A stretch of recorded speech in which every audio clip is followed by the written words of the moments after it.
So good morning, friends. I'm Professor N.V.S.N. Sharma, working in NIT Warangal. I did masters in this particular area of microwave and radar engineering from Indian Institute of Technology, Kharagpur. Then I worked for some time in Tata Institute of Fundamental Research on radar systems.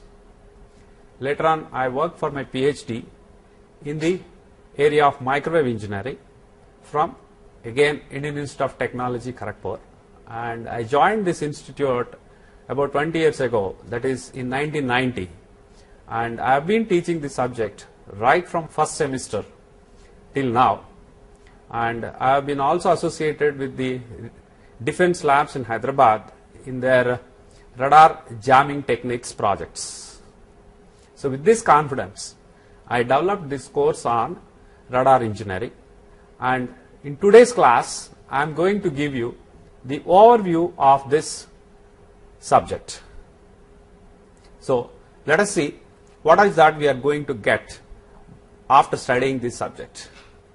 We will understand what is a radar, what are its applications, what are the frequencies used, what are the operational features of this radar. Then can we develop an equation for the operation of this system? After that, we are going to see different types of radars and their variations. There are limitations, benefits, advantages and other things. So let us get into the game of this radar engineering. So in this radar engineering, we will see a transmitter and a receiver being placed next to each other, and it can do the job for us. What is the job it can do? This is mainly to detect the objects. Metallic bodies can be detected from a far off location. What are the possible metallic objects in this context?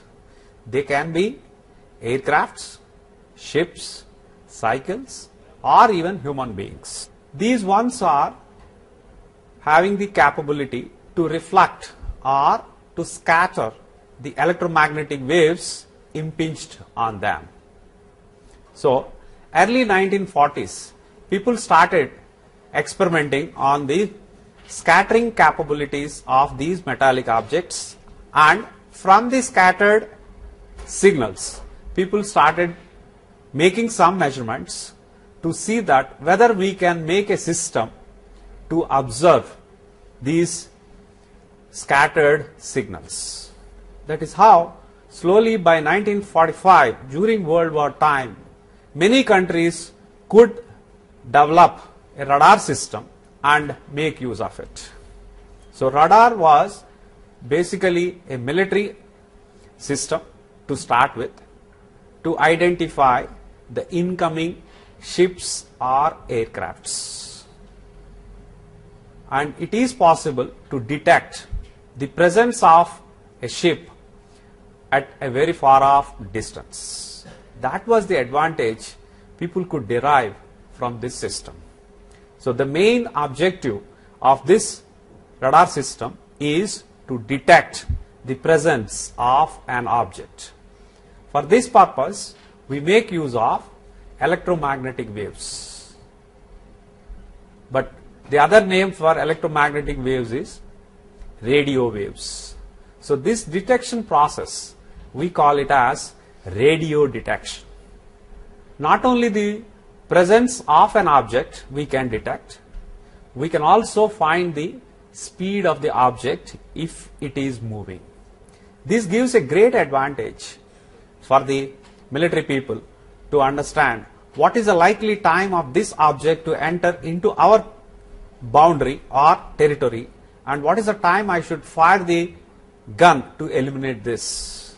That is how people could get a lot of advantage with the development of radar system during Second World War.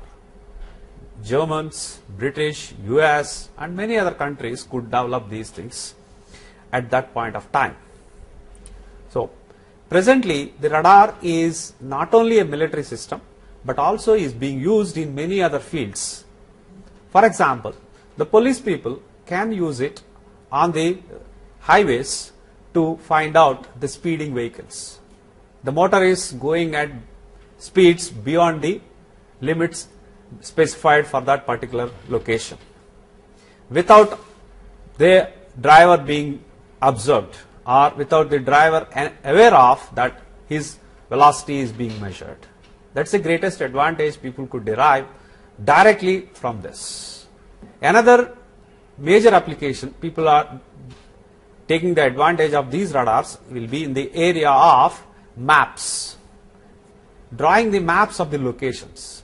From the satellites, we try to send these signals and get back the reflections to identify the location or to be able to give the map of a particular scenario. So this is possible by a special kind of radar called synthetic aperture radar, SAR. Okay. For the same applications, there are other ways people also try to do it, like sending the aircrafts or helicopters and other places to map a particular location, whether there are any ponds or rivers, mountains, or what sort of buildings and other things are there, we can find out in the present day. So like this, there are several civilian applications of these radars also. Here, what we are going to see is the reflected signal from the expected object will be the most useful part of the entire system. This reflected signal is known as the echo, and this echo will be processed in the receiver, kept next to the transmitter, and we get the indication of the target in terms of its location or distance and even the shape, but not the color.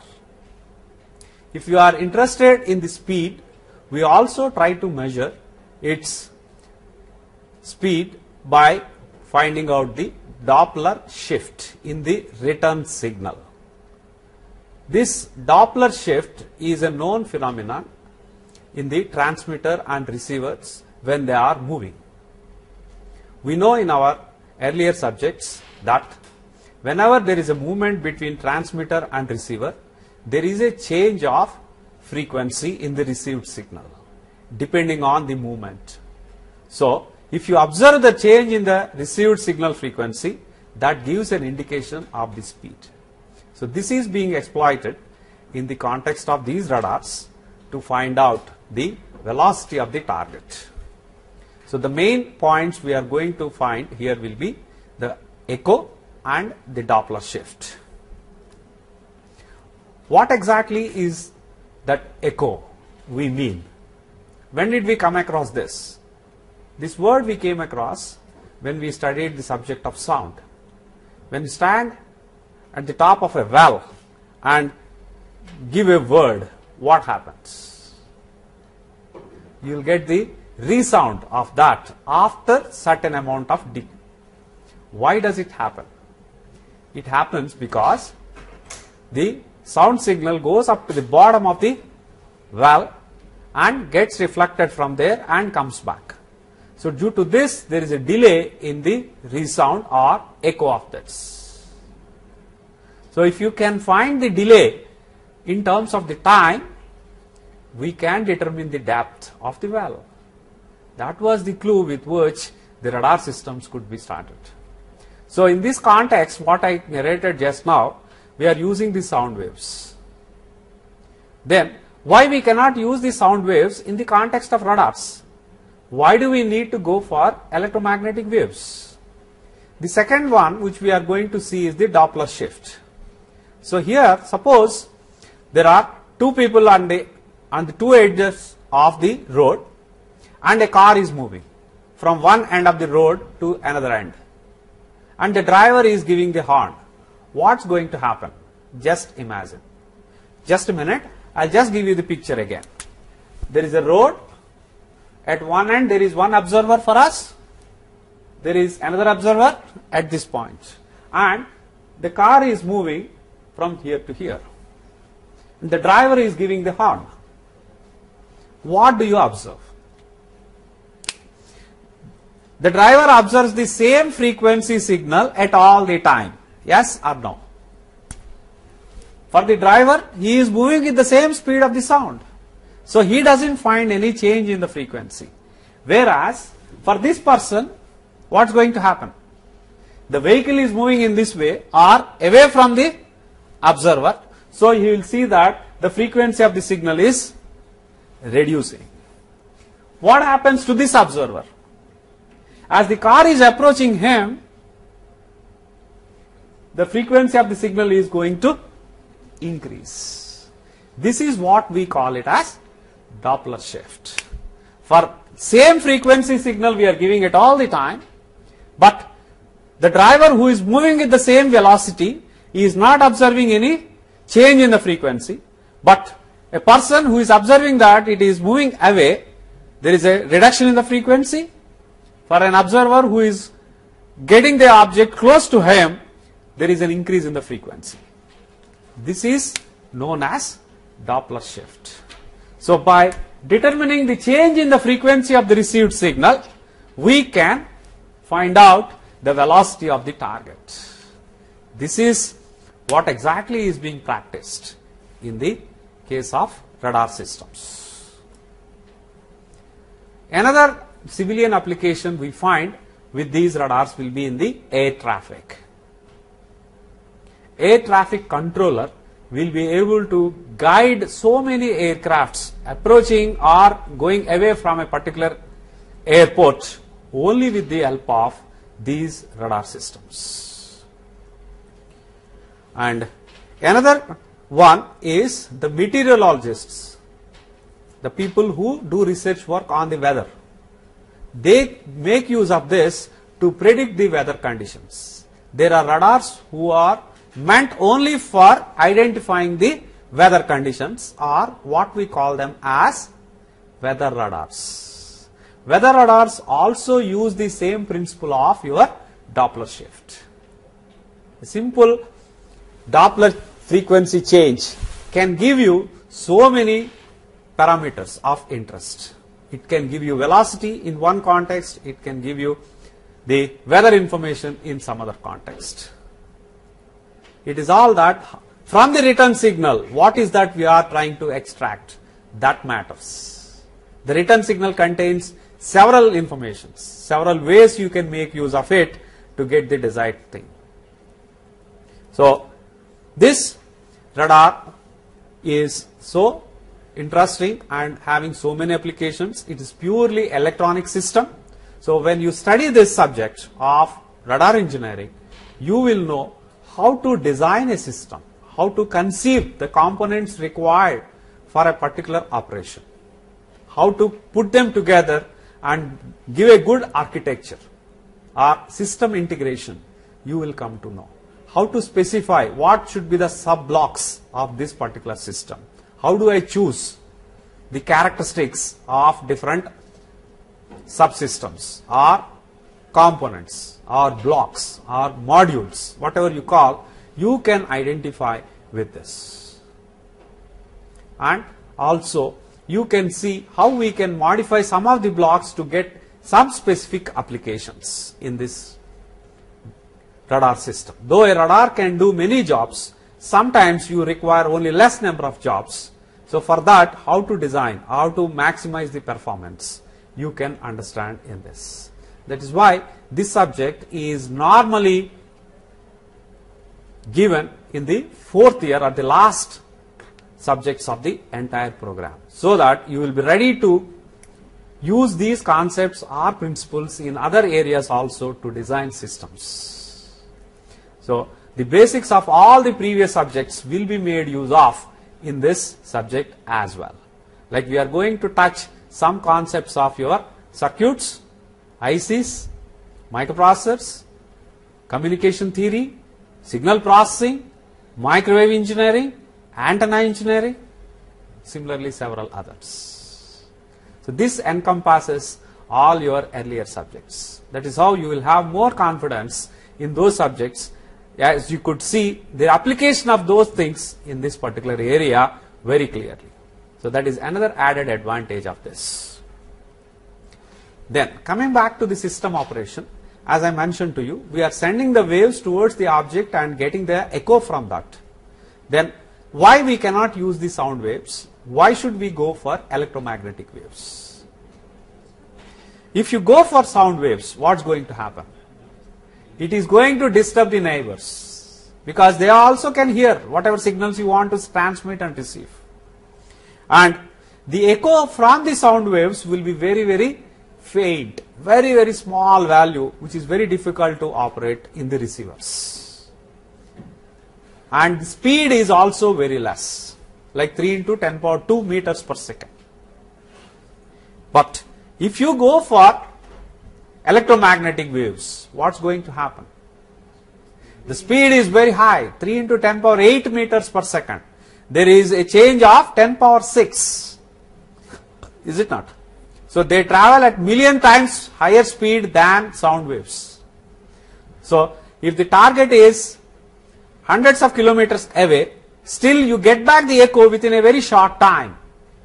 Within some tens of milliseconds or even hundreds of milliseconds, you get the echo. That means you will get an indication of the incoming target when the target is hundreds of kilometers away, which is a great advantage for you to adjust the gun and see that you are ready. When it enters into your territory, you can easily eliminate.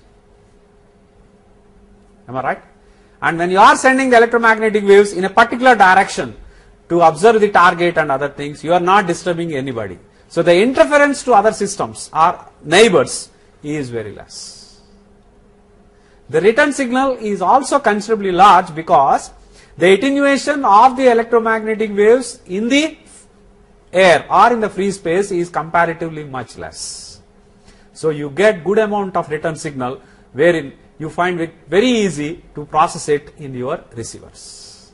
That is how people have chosen electromagnetic waves to use in the radar systems for the identification of the targets. When electromagnetic waves are not possible, in which context? In the context of sending the waves under the sea for the detection of submarines, definitely we have to go with only sound waves. Electromagnetic waves cannot propagate in seawater, because seawater is a conductor.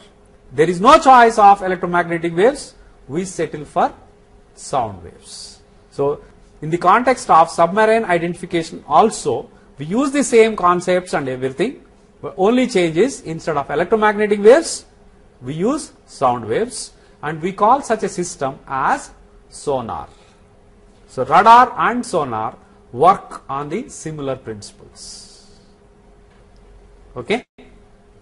Now the invention of this radar, can you imagine how did it happen? It is James Watson Watt who just took some paper and put a block diagram that we need a transmitter, we need an antenna to radiate the signals, and we need another antenna to receive the signals, and a receiver to process the received signal to get the indication. With a simple block diagram, he has established initially that there is a system possible to identify the incoming targets, to detect by radio means the presence of a target, and also the distance at which it is at this time. That is what we call it as ranging. So ranging and radio detection are the two jobs which we are doing with this system. So the words what we have mentioned so far are put into a short form: radio detection and ranging. So RADAR are put together to call this as a radar. So radars are many varieties, or there is a good classification that is possible. What is that? The classification is by the types of operation. Till now I was mentioning that we keep a transmitter and a receiver next to each other, radiate from the transmitter, receive through the receiver and process it. If you are keeping it like this, that means a transmitter and a receiver next to each other, when you keep it, then we call it as monostatic operation. At one location, everything is going on. This is normal radar operation. But there is a way now which is coming up that we keep transmitter at one location, receiver at another location. That's what we call it as bistatic radar. Two different positions we are using, and there are many varieties that are possible these days, that we are going to have a radar network. What is that? We send from one single transmitter, receive the signal through different receivers, which is very useful. So from the different received signals, we try to get many details, many more details. That is what is being developed nowadays. So radar network is what people are contemplating. Like your computer networks or data networks, ad hoc networks, sensor networks. We have now the other side of the radar system that is happening is radar networks. We are not going into such a detail. So by operation, you can say if you keep radar transmitter and receiver at the same location, we call it as monostatic. If the radar transmitter and receiver are at two different locations, then we call it as bistatic. This is one classification you can have. The other type of classification is that are we using pulse signals or continuous wave signals? CW or pulse operation is another way. There is a third way people are talking about, is the coherent operation or non-coherent operation. Okay? There is one more variety, we call it by frequency band of operation. Radars operating in L band, operating in X band, radars operating in K band. Like this you can always try to identify. They will have similar characteristics. Okay, similar devices are being used. Okay, thereby we will have another classification possible with frequency bands also. So in this course on radar engineering, we are going to see what is the basic operation we are going to have.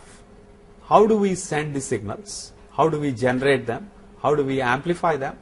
And see that it has a specific nature, pulse shape or a continuous or something. You may ask me, are these the only types? It is not. In the recent past, people are attempting other waveforms also, like a Gaussian pulse or some arbitrary waveforms, which can give rise to some other advantages. The main problem in the radar operation is the noise from the environment. The signal is traveling through the environment up to the target, and from there it is again returned to the receiver. So there is so much corruption of the noise in the signal received. So we need very high powerful signal processing techniques in this.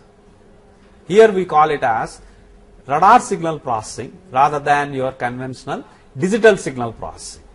If you look at the pulse operation, it is the same thing we can do here also. We are sending a digital signal like a pulse and getting the distorted pulse as the received signal. So we have the same digital processing techniques in this context as well. Match filter, Kalman filter, etc. will be used here to improve the performance. The radar has become a reality after World War II, and initially they were used on the ships as a voluntary thing to add convenience to the pilots or the captain of the ship and other people. But as the ships became very large size and the ports have become crowded, when the ship is coming into the port, they found the use of the radar is quite immense, that slowly they made it compulsory for all the ships to have a radar system. At the same time, people developed the aircrafts, etc. So in that also they found the use of the radar is very high. Then they made it compulsory in the aircrafts also. But initially there was lot of resistance from the mariners to use the radar system, like as we found in our day-to-day life. Many people have hesitation to go onto the computer even now. Many people have hesitation to use a mobile phone.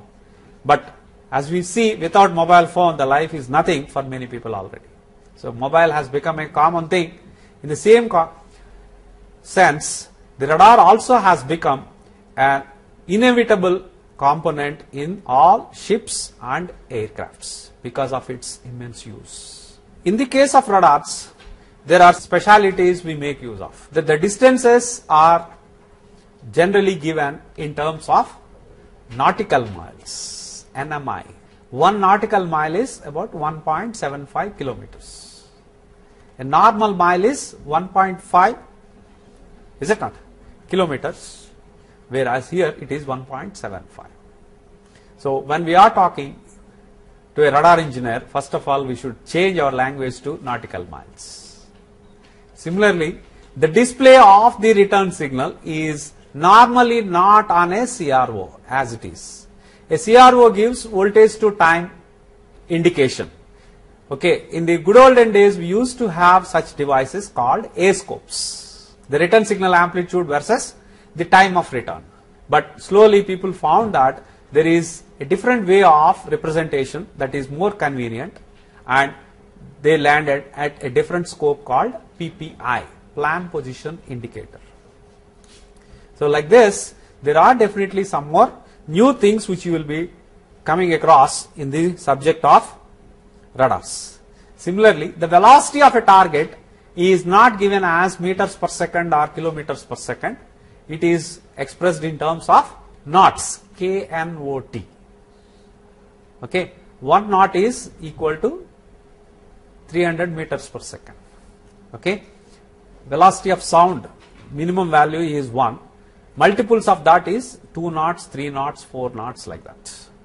So here the people could find that the ship, when it is entering into the port, how to control different operations and see that there is no collision with other ships or other lower level boats, trawlers and other vehicles that are there across this. Similarly, at the airport, the ATC will find it very convenient to use a radar to see that there is safe landing, and from the landing point up to the airport location, wherever it is supposed to be parked, they can guide the aircraft very conveniently like this. And slowly people made use of this radar even under poor visibility conditions. When there is poor visibility, the ATC will be able to see that the landing is very safe by giving proper signals to the pilot or completely controlling from the control room itself. That was the advantage we have, or here we call it as GCA, ground controlled approach, is completely possible with these things. So with the radar systems introduction, the ships had lot of convenience at the ports, and the collisions were almost avoided by this. The same has been extended to the case of aircrafts also at a later stage. For the navigation, when we use these things, we call these devices as navigational aids. Here we have some slides representing how exactly it looks, the radar display unit. The output of the receiver is displayed on different scope, a circular scope or a polar chart type of thing, where range versus azimuth angle is mentioned in certain cases, range versus elevation is indicated in certain other cases. So these are the ones which you are seeing on the screens here. By the advantage of these radars, even if there are two targets coming one after the other, you will be able to discriminate. Or two targets coming at close angles, you will be able to discriminate them and clearly identify that you are getting two targets. So these are some of the cases what we have in the subject of radar engineering. Now let us get on to the topics which we are going to see in this radar system. The topics will be one thing on what is a radar, how is it built, what are the blocks we need to combine to get it operational, and what information we are going to get, what is the signal we are going to use. So these basic things will be given in the subject of radar basics. Okay, and a typical radar specifications are like this. If you want to design, these must be known first, that what is the power we expect, what is the horizontal beam width of the antenna, what is the pulse width we want for this, what is the pulse repetition frequency, and what is the noise figure of the receiver. Like this, we first identify what are the values we expect for this radar. Then we identify what type of transmitter must be used, what is the receiver, what is the antenna, or whether we need two antennas.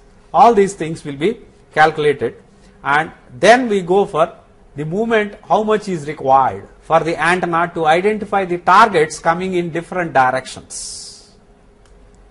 So all these specifications will be put together to identify what sort of transmitter blocks can do for us, what type of antenna is required, what type of receiver is to be designed for this purpose. So taking all these things, we go step by step in the radar basics to radar equation lecture. In radar equation case, we are going to develop an equation with which we can identify the changes in the inputs that are possible and the output values that are going to be affected by this. That means, how is the range performance of the antenna getting changed due to changes in the transmitter power, or antenna size, or frequency of operation, or receiver noise figure, all these things. So range equation will give you a control on the entire operation of the radar system in any general case. Then we modify this range equation for the specific cases. For example, in the case of distance measuring equipment used on the aircrafts to know the height of the aircraft above the ground, what is the change we need to do in the design, why we need to do, you will get the idea from that discussion. So radar equation topic is very crucial for all the engineering students in this. It gives you the complete insight of the entire subject. Then we proceed on to the case of a variation in the basic radar operation. That is, instead of using CW, what is going to happen if we use a continuous wave signal? That is CW radar, wherein we use the Doppler shift as the key for entire operation. So this is also known as Doppler radar. Here we will understand what are the blocks required to operate a CW radar, what are the equations by which we can get the final parameter of interest, that is the velocity, and what is the limitation. The main limitation in this will be that it will not be able to give you the range value. So to get that range, we modify the system. We add modulation to the continuous wave signal. See, the communication background is useful in this context to see that we are getting a different parameter of interest by utilizing those concepts. So frequency modulation is applied on continuous wave signals to get the range information. The system, we call it as FMCW radar. So we are going to see in depth how we get this. That is, why frequency modulation, why only frequency modulation, and with that frequency modulation, how much we should do to get a good range information. So these are all the details we are going to see in the context of FMCW radar. That is the second lecture for us. Then we move on to the different types of radars. That is, one is MTI, moving target indicator, and the variant of this is the pulse Doppler radar. We will study both the topics together because the systems are same, only the operation is going to be slightly different. In the case of moving target indicator, we get indication of the moving objects. The stationary objects will be deleted. So for that, what additional circuits are required? And how do we design that circuit?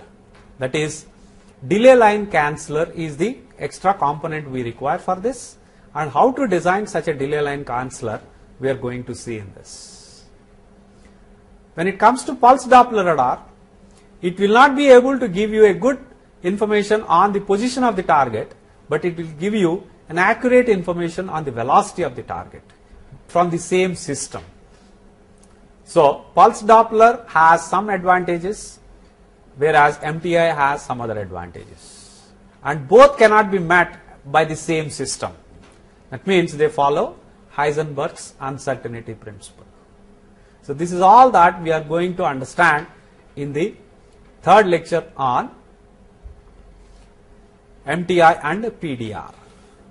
Then we move on to tracking radar, that is, how do we get the continuous information of the incoming target. We are not interested in any other things, we are interested only about a particular object and how it is approaching the radar system. That is what we want to track. So for this, what are the conventional systems and what are the present day systems? Conventionally, we have been using conical scan. So we will study that, what are its limitations, what are the disadvantages we get, and how it can be jammed easily. That information also will be presented in this. So to beat all these things, what is the modification that has been suggested, and how do we get all the informations from a single pulse? That is what we call as a monopulse. We are going to see in this. And monopulse, the latest variety is the two-dimensional monopulse. We are going to see in this. What are its advantages and other details. So after this, we will concentrate on the system design of the radar. How do we identify the sub-blocks, or what components, what systems, what networks, what circuits are required for the transmitter, and what are the things we require in a receiver, what are the variations we can introduce in the receiver for different applications. So entire transmitter design, receiver design, types of displays, types of antennas to be used specifically for radar application. In that also some specific cases like constant altitude targets, if you are getting like a normal aircraft reaching an airport. Why we need a special antenna pattern for that? You are going to see in the topic of radar transmitters and receivers. So with this, you will get a very good idea of system design, system integration, system specifications. How do we break that into sub-block specifications or component level specifications? This sort of development will come in you to design systems after studying all the details of this. Then we study the latest topic of these radars, that is the phased array radars, or otherwise known as electronic scanning radars. What is its speciality? How is it able to give you so many things in one go, and what are the parameters by which it is becoming so costly?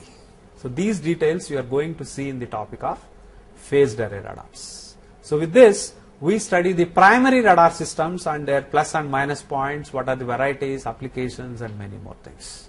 Then we will go to the last topic, that is on navigational aids. The modified forms of the radars are being used in the navigation for the ships as well as for the aircrafts in different ways, in different frequencies.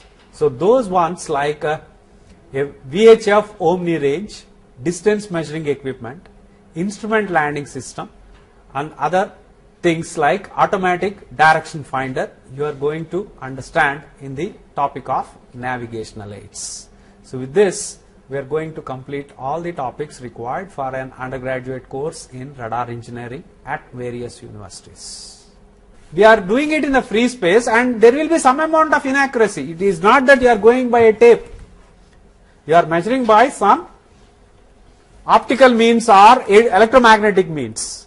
So when you say the distance is 53 kilometers, it is not exactly 53.000. It is 52.990 or 53.010 or something like this. Some error is there with that. That much is okay. That's why we call it as an approximate or quasi value. It's not exact value. That's why we call it as range. So range, if you want, you have to integrate the velocity. That is not possible in this context. You are doing on a continuous basis. So This is one reason we put it. The other reason is that if you want range information, anytime, range is distance basically. Distance, how do we get? Velocity into time.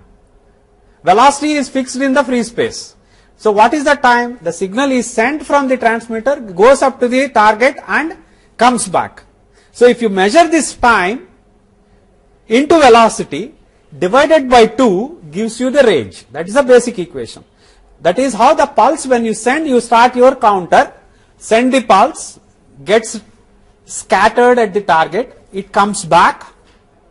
A small fraction only comes back. It is not true reflection. Reflection means it goes and comes back. No, it goes, the object acts like a reflector, scatterer. Only small portion comes towards the receiver, that will be received, and the time, if you measure, 2 times the range it is. So C into time divided by 2 gives you the distance. When you go to the continuous wave signals, you are sending the signal continuously. So when you have sent this particular received signal from the transmitter, you never know. In the case of pulse, you know, you have sent and started the clock and you have received. CW signal, when did you send? So there is no timing mark in the received signal when it has been sent. So you cannot measure the range.